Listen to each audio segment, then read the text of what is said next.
नमस्ते मित्रों, जेके नाव जम्मू कश्मीर नाव पर आपका स्वागत है। मैं हूं Virendra Singh Chauhan.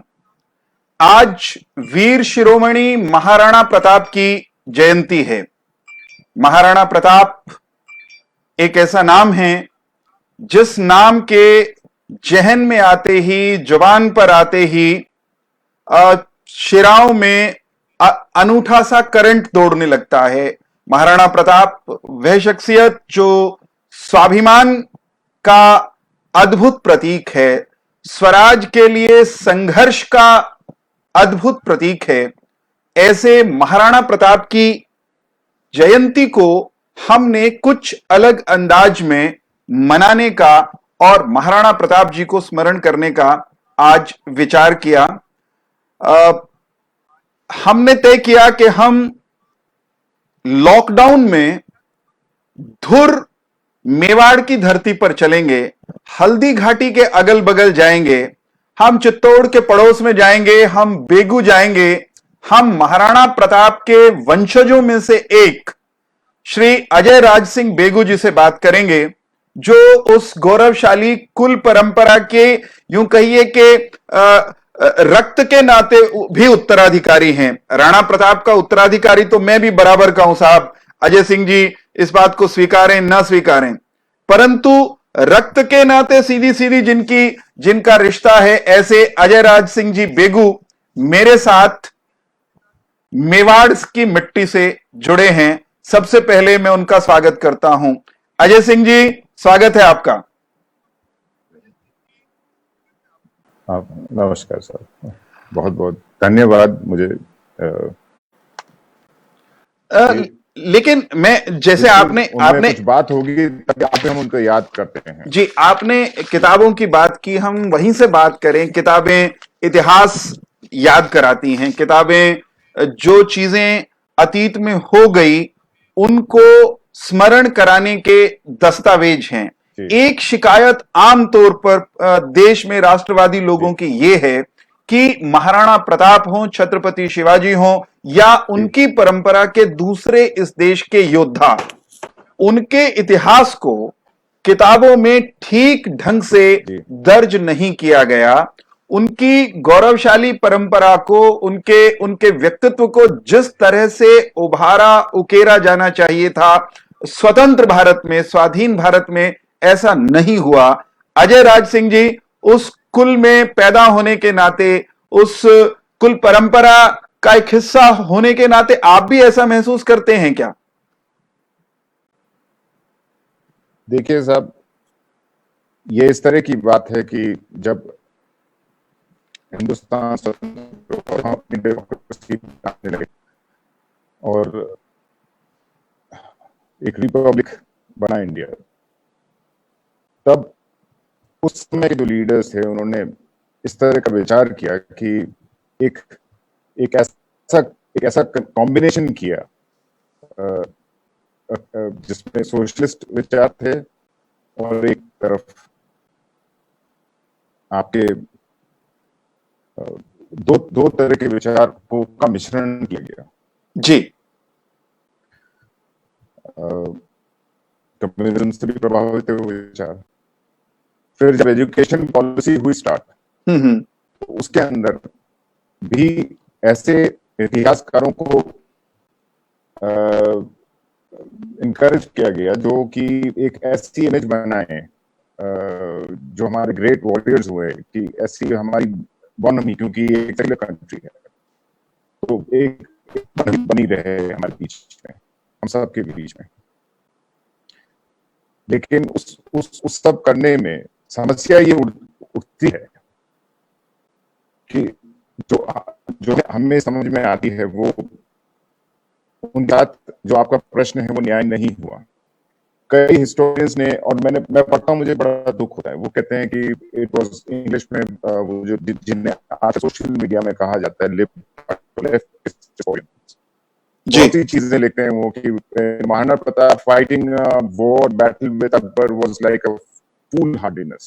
You know, he should have mingled, he should have joined the forces of Akbar, and when Akbar was consolidating the kingdom, जब वो पूरा साम्राज्य बना रहे थे साथ मिलते, तो मैं उसी सोच में, मैं उनकी सोच में मैं कहना चाहता हूँ कि जो आपने इतने सब सैक्रिफाइस, अगर महाराणा प्रताप अगर वो स्वतंत्र रहना चाहते थे तो उसमें कौन सी कोई उनका अधिकार था? वो अपने मातृभूमि को और अपने राज्य को खुद चलाते थे, उन्हें किसी आप, मैं ये पूछना चाहता हूँ कि आप जिसे भी आए सेंट्रल इंडिया से और आप एक कानून व्यवस्था रखें, उन्हें मंजूर नहीं था, तो अगर अकबर द ग्रेट जो उनको कहते हैं, अगर वो इतने ग्रेट थे तो उन्हें रहने दिया जाता, तो तब मैं कहता कि हाँ जी बिल्कुल ग्रेट। उन्होंने और मध्यकालीन युग के अंदर आप उसको समझने की कोशिश करें, उस टाइम किस तरह की सिचुएशन होती थी। महाराज अपने अलग अलग थे जी, यूनिफॉर्म, एक इंडिया यूनिफॉर्म नहीं था, सब अलग थे। और उसमें अगर महाराणा प्रताप और फिर बाद में और मेवाड़ के इतिहास में तो बहुत सारे हुए हैं, तो उससे पहले महाराणा सांगा, कुंभा, बप्पा रावल, मैं कितने नाम लूं आपके। सो महाराणा प्रताप की अगर हम बात करें तो अगर वो उस बीच में अपना राज्य स्थापित स्वतंत्र रहना चाहते थे तो मुझे उस कोई गलत बात नहीं लगती है। वो तो यही बात हुई कि जब आप ये जब सो कॉल्ड सूडो सेक्युलर्स हैं, जो अक्सर ये शब्द हमारे बीच आते हैं जी, वो ये कहते हैं कि साहब वो एक इस तरह का सेंट्रलाइज्ड पावर बनाना चाहते थे, उससे पीस और हार्मनी। तो इस तरह से तो अगर माने तो मैं हिटलर का एग्जाम्पल देना चाहूंगा। उन्होंने भी कई को मौत के घाट उतारा, और उन्होंने, हिटलर ने जब अपना साम्राज्य आप तो जानते होंगे कि फ्रांस तक को उन्होंने हरा के और आईफिल टावर पर उनका झंडा उन्होंने फहरा दिया था। उस वक्त यूरोपियन पावर्स सब इतने दहशत में आ गए थे। उस समय की बात है जब ये फोर्सेस जो थी, एक्सेस की फोर्सेस वहां तक पेरिस के अंदर पहुंच गई थी। हिटलर ने उनको एड्रेस भी किया पेरिस में, तो वो भी मेरे ख्याल से अच्छा एडमिनिस्ट्रेशन दे सकते थे। इसमें कोई गलत बात तो मतलब हम कैसे, वो भी एक बहुत अच्छा दे सकते थे किसने, तो फिर चर्चिल क्यों खड़े रहे जब इंटरनेशनली उनका दिया। मैं लेफ्टिस्ट हिस्टोरियंस को पूछना चाहता हूं मैं, फिर वो वाली बात तब चर्चिल ने कहा कि the only thing I can give you is fear, tears, sweat and blood। Maharana Pratap ने भी वही कहा था कि मैं अपने राज्य के लिए लड़ रहा हूं,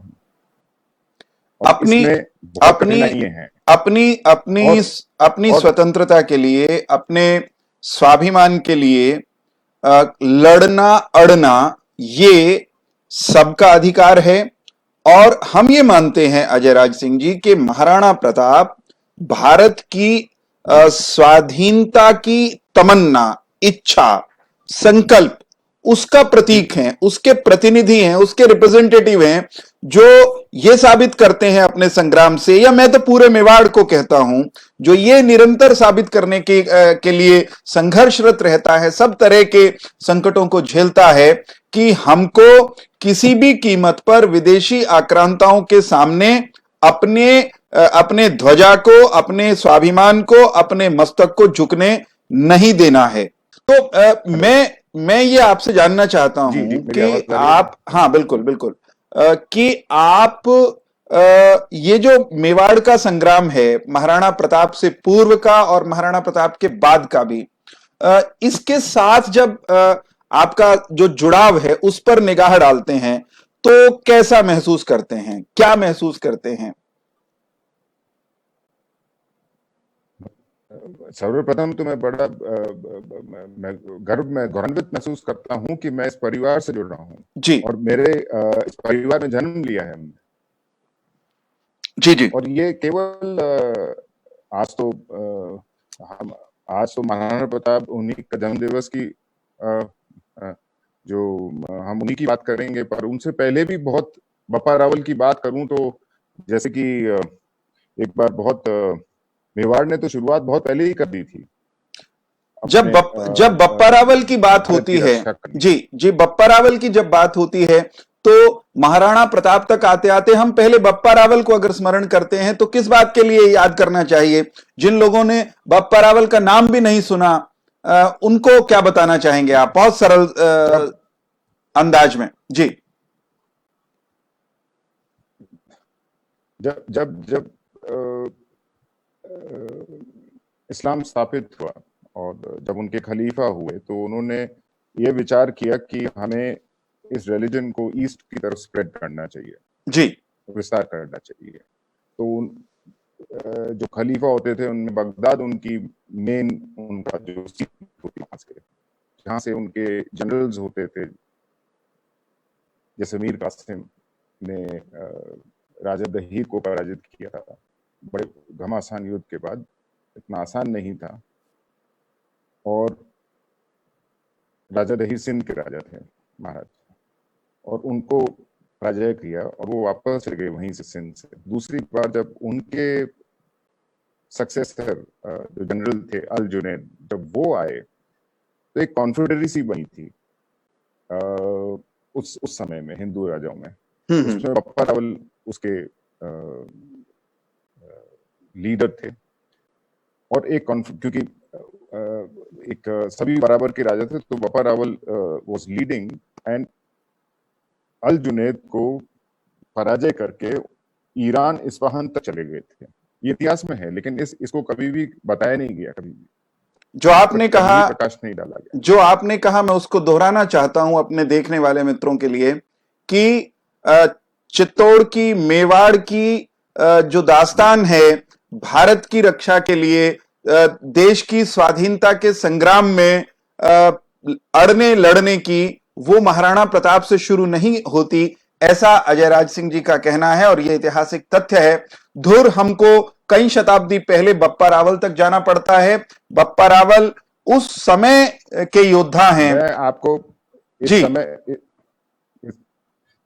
जी जी अजय जी, शताब्दी के मैं कहूंगा जी, 8वीं शताब्दी का। और इसमें जैसे कई मैं इधर एक कोट करना चाहूंगा मैं कि क्योंकि सेकेंड वर्ल्ड वॉर एक ऐसी चीज है कि पूरी दुनिया ने देखी है, ठीक है ना।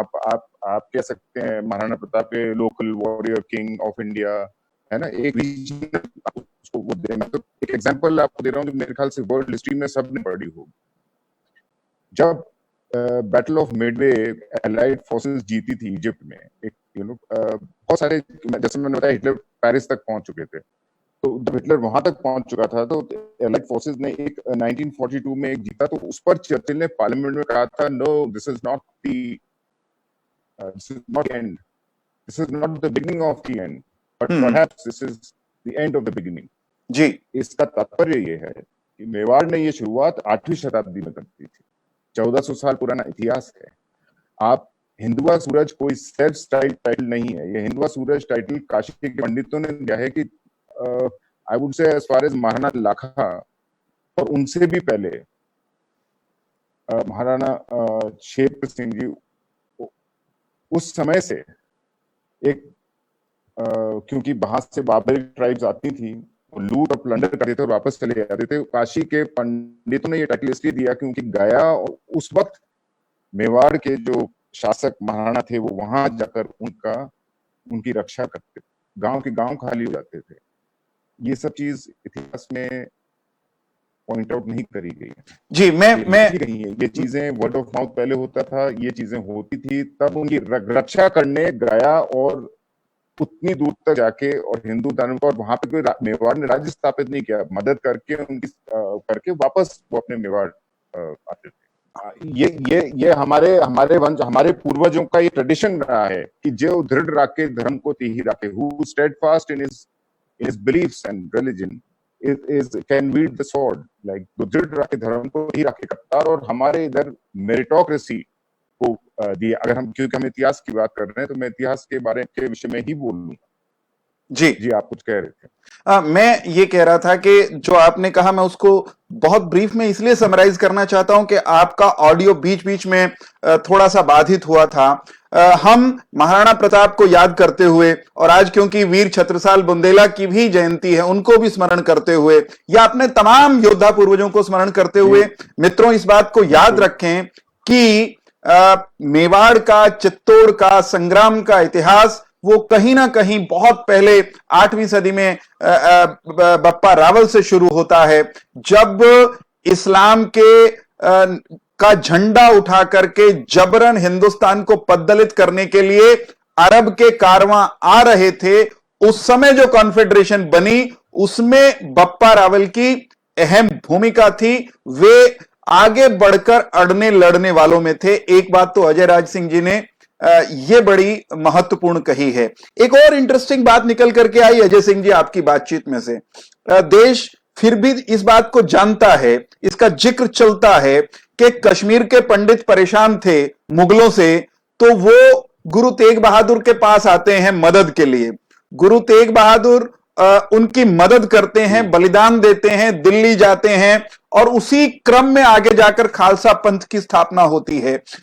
लगभग वैसी दास्तान महाराणा लाखा की भी है। फिर काशी के पंडित वो उनको अगर हिंदुआ सूरज की उपाधि देते हैं मेवाड़ के शासकों को, तो वो इसलिए दी जाती है कि गया को मुस्लिम आक्रांताओं से मुक्त कराने के लिए। कहां गया है और कहां मेवाड़ है? गया को मुस्लिम हमलावरों से मुक्त कराने के लिए चित्तौड़ से, मेवाड़ से हमारे योद्धा जाते हैं और उनकी मुक्ति करा के, और उस संग्राम में खेत बहुत सारे लोग होते हैं, शहीद बहुत सारे लोग होते हैं, वो लौटते हैं। और आपने इंपॉर्टेंट बात कही, जो जिस खूबसूरती का कहीं कोई वर्णन नहीं करता गर्व से, कि राज्य स्थापित करने नहीं गए थे मेवाड़ के लोग, गया में धर्म की रक्षा करने के लिए गए और लौटे। पढ़ाने के लिए नहीं, धर्म की रक्षा करने गए थे। जी जी जी। Hindua Suraj, light of dawn in Hindu race. Hindua Suraj, पूरे हिंदुओं के सूरज कोई टाइटल ऐसे ही नहीं दे देता है। उसके लिए कई सैक्रिफाइस हुए, कई शहीद हुए हैं। आज मैं खुद बहुत सम्मान करता हूं हमारे स्वतंत्र सेनानियों का। बहुत सारे हैं जो हिंदुस्तान के लिए लड़े अंग्रेज साम्राज्य के अगेंस्ट में, मैं बहुत सम्मान करता हूं। लेकिन मैं ये भी कहना चाहता हूं कि मेवाड़ में स्वतंत्रता संग्राम बहुत पहले से ही चालू है। हमारे तो जैसे James Todd, the famous historian, British historian of Scottish descent, he writes in his Annals and Antiquities that somewhere he describes the Battle of Haldighati as Thermopylae. जो इतिहास पढ़ते हैं वो समझ जाएंगे थर्मोपिली के बारे में जी। At the same time, every village has got its own Leonidas. यहाँ पे तो हर गांव में एक लियोनिडस है जिसने पर्शिया को चैलेंज किया था, खड़े रहते डिफेंस में। और हमेशा मेवाड़ अपने राज्य की सुरक्षा के लिए खड़ा रहा। कभी उन्होंने इंपीरियलाइज करने का नहीं, इंपीरियलिज्म कभी हमने नहीं अपनाया। हम जहाँ थे हम उसकी रक्षा कर रहे थे। हम अपनी जो हमने राज्य बना रखा था, हमें बड़े उसमें हमारे जो पूर्वज थे वो बड़े प्रसन्न थे और बड़े आराम से जी रहे थे। अगर बाहर से अगर आप करते हैं अटैक और नहीं चाहते थे वो अगर साम्राज्य में मिलना, तो वो उनकी था। तो आप मुझे बताएं कि ये स्वतंत्रता सेनानी जो कहते हैं कि जो लड़े भारत के लिए, और जिसको कई जो लेफ्टिस्ट हिस्टोरियंस हैं वो जो जब ये बात विषय पे चर्चा करते हैं, मैं देखता हूँ कई because they want to sound different. ये समस्या ये क्या हो गई है सर आजकल की, फैशनेबल होना चाहते हैं। Everybody wants to sound different, कुछ एक अलग टेक लेते हैं वो, ताकि वो fashion, this is become a fashion की आज हमारे जो हीरोज हैं जो यहाँ बड़े हुए हैं, जैसे कि वो फिल्म बनी, मैंने उस वक्त भी एक आर्टिकल लिखा था मूवी के, महाराणा प्रताप है, तो लेट्स क्वेश्चन इनकी क्रेडिबिलिटी भी क्वेश्चन करते हैं। मैं ऐसे लोगों से पूछना चाहता हूं कि आपने इतिहास को, आप मध्यकालीन इतिहास को आपने पढ़ा है? और अगर पढ़ा है तो आपने एक पहलू ही देखा उनका? आप ये एक तरह का दौर चल चुका है, हर चीज पे क्वेश्चन कर रहे हैं because they want to sound different. जी आप किस तरह से, मतलब मैं ये कहना चाहूंगा, फिर उस हिसाब से तो जो हमारे स्वतंत्रता सेनानी लड़े वो तो इट वाज लाइक इंटरकॉन्टिनेंटल, वो तो मतलब इट वाज अ मल्टीनेशनल, मतलब British imperialism was not confined to India, वो तो पूरे वर्ल्ड में फैला हुआ था। तो उनको चैलेंज करना भी मैं तो कहूंगा फूल हार्डीनेस थी। तब तो आपने बहुत बीटिंग ऑफ द चेस्ट किया कि नहीं ये जिंगोइज्म की नहीं, तो फिर मेवाड़ ने क्या किया? तो उस वक्त कोई कहते हैं मेवाड़ अपने राज के लिए लड़ा, तो मेवाड़ तो अपने राज के लिए लड़ेगा, क्योंकि उस वक्त तो जो आज हम भारत इंडिया देख रहे हैं वो इंडिया नहीं था। It was divided into 565 independent, बहुत सारी रियासतों में हम बटे पड़े मैं थे। हमेशा कहता है। जी जी। आगे बढ़ने से पहले हम महाराणा प्रताप के व्यक्तित्व, उनकी पर्सनालिटी, किस तरह उन्होंने हल्दी घाटी की लड़ाई लड़ी, क्या वो घटनाक्रम है, उस पर भी आप उसको आपके शब्दों में जानना चाहूंगा मैं। लेकिन उससे पहले एक बार थोड़ा पीछे चलते हैं। आपकी फैमिली, आपके परिवार की भी एक बहुत रोचक दास्तान है। आपके एक पूर्वज चुंडा जी, उनको मेवाड़ का भीष्म इस नाते से कहते हैं। उन्होंने वो मेवाड़ की गद्दी के, महाराणा के ओहदे के वो दावेदार थे, लेकिन उन्होंने त्याग किया उस अधिकार का। वो कहानी थोड़ा सा बहुत शॉर्ट से में नरेट करेंगे क्या? बहुत सारे लोगों के लिए वो रुचिकर होगी। ये जैसे जी जी, जैसे कि आपने प्रश्न किया कि मेवाड़ का चुंडा जी के बारे में आपने जिक्र किया, महाराज कुंवर थे, he was the crown prince जिसको कहते हैं, heir apparent to the throne of Mewar. Maharana Lakha के ज्येष्ठ पुत्र थे वो। तो और आपने इतिहास पढ़ा ही है प्रोफेसर साहब, तो आपने ये जरूर पढ़ा होगा या अपने स्कूल में पढ़ा होगा कि त्याग और बलिदान की नगरी है, भक्ति की नगरी है मेवाड़। मेवाड़, और अगर मैं कहूंगा कि और भारत में देखें तो यहाँ पर अगर आप देखें तो यहाँ त्याग और बलिदान को ज्यादा ऊंचा समझा गया, बजाय इसके कि हम किसी की चीज ले लें या हम किसी के ऊपर अपना विचार थोपें। यहाँ पर बलिदान करने की बात जो नेशनल हीरोज हों या गॉड एंड गॉडेसेस मानने, त्याग और बलिदान की जो भाव है उसे ज्यादा सम्मान मिला है यहाँ पर। आप भली इतिहास के सारे उठा के पन्ने देखें, इतिहास में यही है कि भारतवर्ष में सर्वश्रेष्ठ सम्मान जिस व्यक्ति ने त्याग और बलिदान किया है उसे ही सर्वोपरि रिस्पेक्ट मिल रहा है। चुंडा जी महाराणा लाखा के ज्येष्ठ पुत्र थे, और उस समय संबंध आते थे शादी के। तो महाराणा लाखा उस वक्त उनकी आयु 70 वर्ष की थी, और उनके ज्येष्ठ पुत्र के लिए संबंध आया। जाहिर है उस जमाने में, अभी तो कहना भी नहीं कह सकते, उस जमाने में तो शिकार करते थे, तो वो शिकार पे पधारे हुए थे चुंडा जी जो थे, उनका नाम चुंडा जी था जी, वो वहां पधारे हुए थे।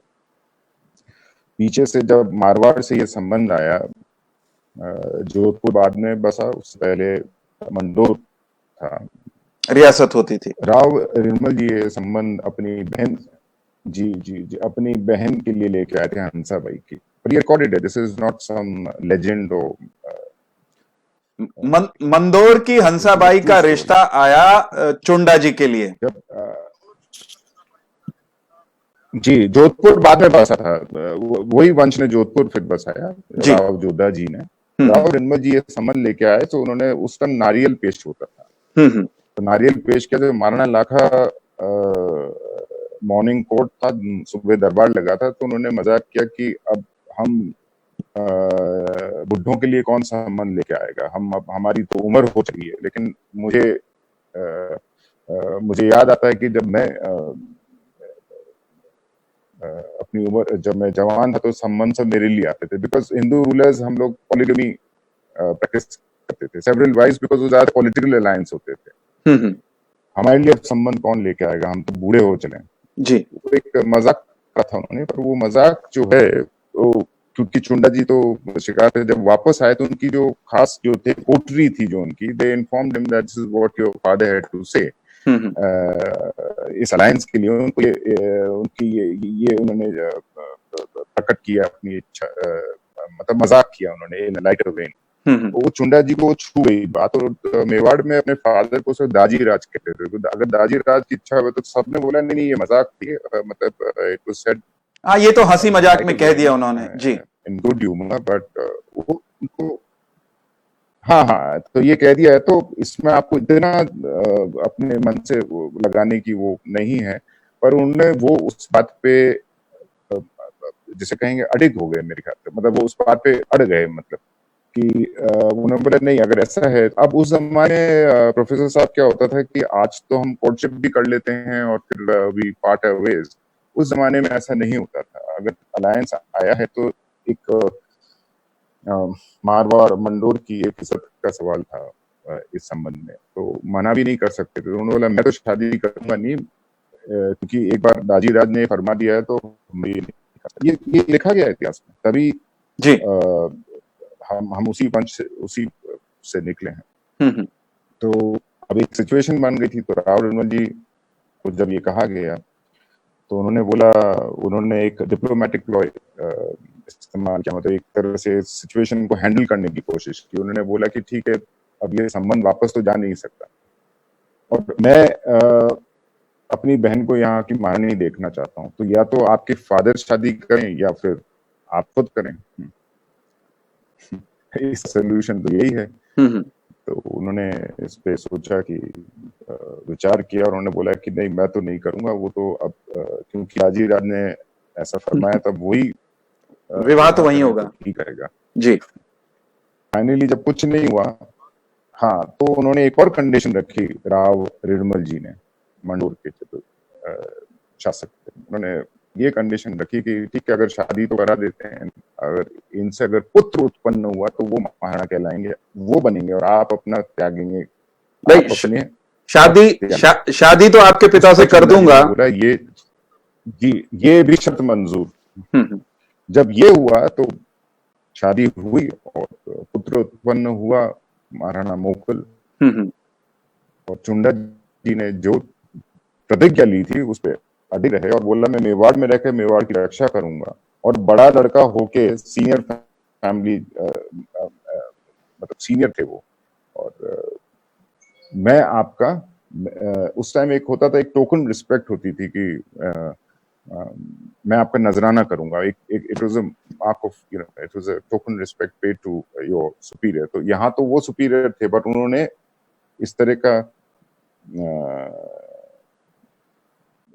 पितामह भीष्म की तरह एक संकल्प लिया कि मैं जी जी भीष्म, हाँ, संकल्प लिया, और उन्हें बेगू उनको सबसे पहले बेगू पधारे, फिर हम इधर से 4-5 भाई जो भी निकले, सलुम्बर, बेगू, आमेट, देवगढ़, और फिर लेटर ऑन भैंसरोड और कुराबड़।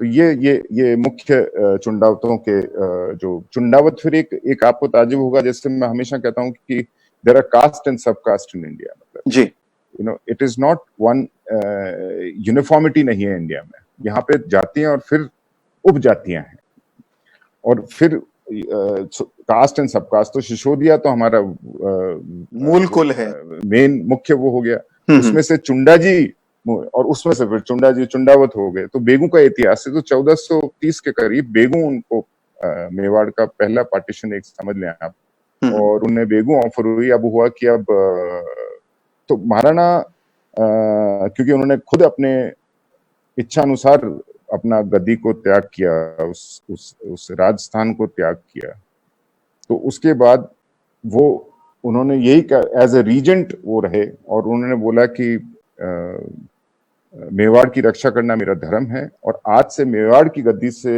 हट के वो बेगू की गद्दी पे पधारे जी। और उसके बाद तो हमारी 23 पीढ़ियां हो गई हैं जी। मैं इस बात को इस नाते से मैंने भी आज इतिहास के वो वाले पन्ने इस दास्तान के बहाने से पलटकर पढ़े, और वहां से ये बात ध्यान में आई कि महाराणा होने का अधिकार होते हुए चुंडा जी ने उस समय जो स्थिति बन गई थी, वो रिश्ता आने के कारण बलिदान किया, एक तरह का त्याग किया, गद्दी छोड़ी।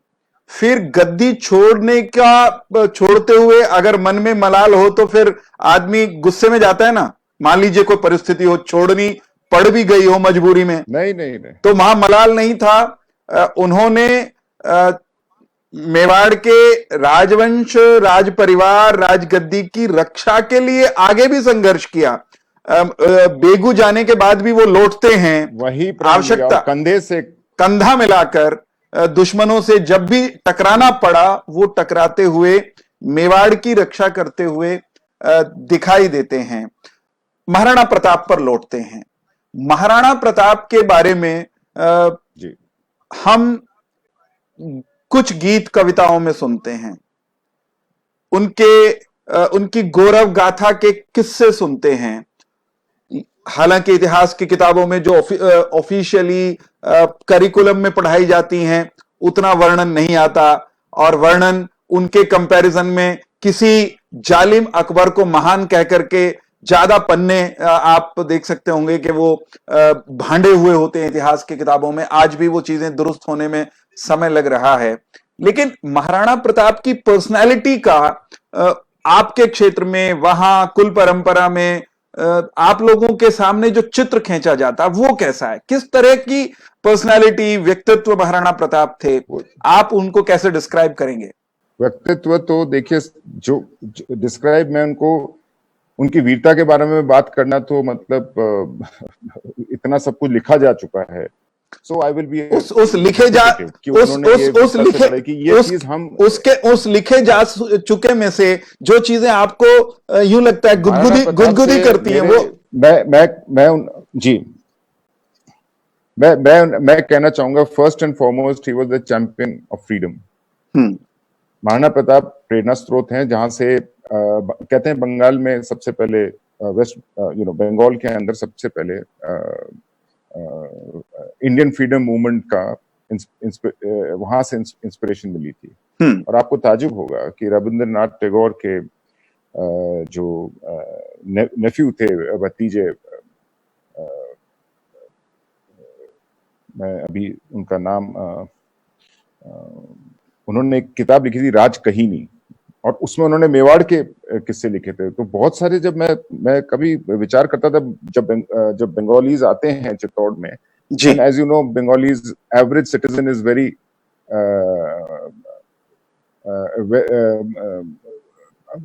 well educated, वो लोग इंटेलेक्चुअल माने जाते हैं। जब भी आते हैं, they are well informed and they don't intellectuals, normal Bengali भी आपको मिलेगा। सो दे डोंट, जिसको मैं मजाक में कहूँ, they won't suffer fools easily. वो बंगाली जब आते हैं बंगाली और चित्तौड़ के, तो सबसे पहले वो जो धरती से करके अपने they smear the soil of Chittorgarh fort.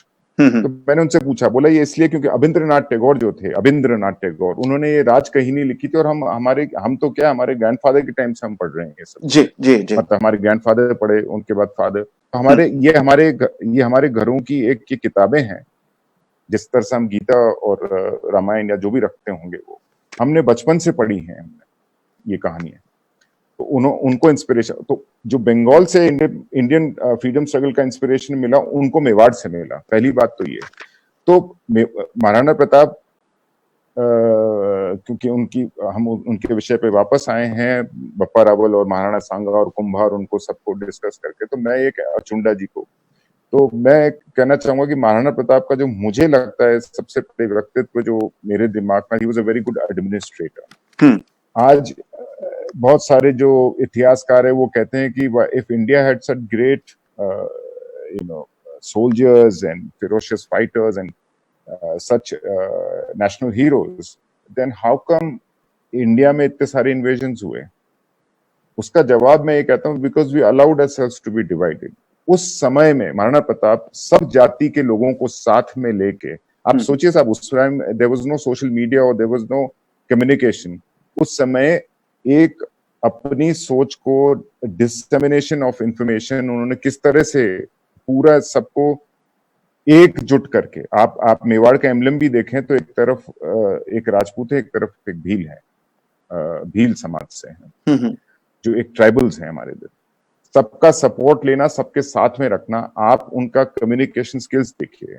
उस समय जब ये जो हम वीडियो कॉन्फ्रेंसिंग करें, वो नहीं थी उस वक्त। और उस समय सबको साथ लेके चलना और सब में उस तरह का भाव जगाना कि यहां तक कि महाजन समाज से भी जो आपने उनका कंट्रीब्यूशन महाराणा प्रताप को देना, भामाशाह आते हैं आप देख चलकर। रहे हैं हर समाज से उनको सपोर्ट मिला।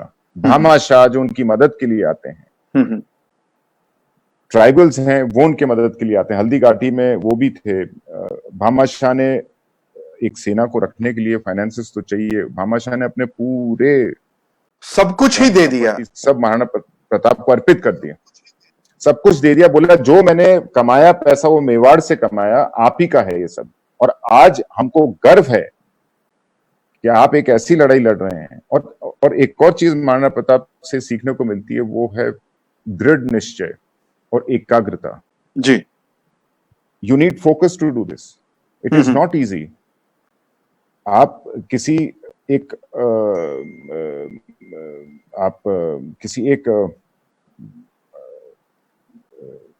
एक गोल की तरफ आप जब बढ़ते हैं, आपको कई डिस्ट्रैक्शंस आते हैं, और उनका एक ही दृढ़ निश्चय था कि मैं अपने, ना उन्होंने कभी कोई और टेरिटरी जीतने का सोचा, ना कुछ, उन्होंने सोचा मेरा राज्य मेरा ही स्वतंत्र रहेगा। तो ये फोकस और एकाग्रता नहीं है तो क्या है फिर? और दृढ़ निश्चय भी ऐसे समय में जो कुछ चीजें लिखी जाती हैं वो अतिशोक्ति नहीं है। आज हमारे घर में इलेक्ट्रिसिटी चली जाए, एयर कंडीशन ना चले, फैंस ना चले, हम लोग परेशान हो जाते हैं। वो जंगलों में, वो वहां यहाँ के महाराणा थे और वो जंगलों में रहे, किस कारण रहे, किस प्रिंसिपल के कारण रहे? उस प्रिंसिपल को उन्होंने कभी नहीं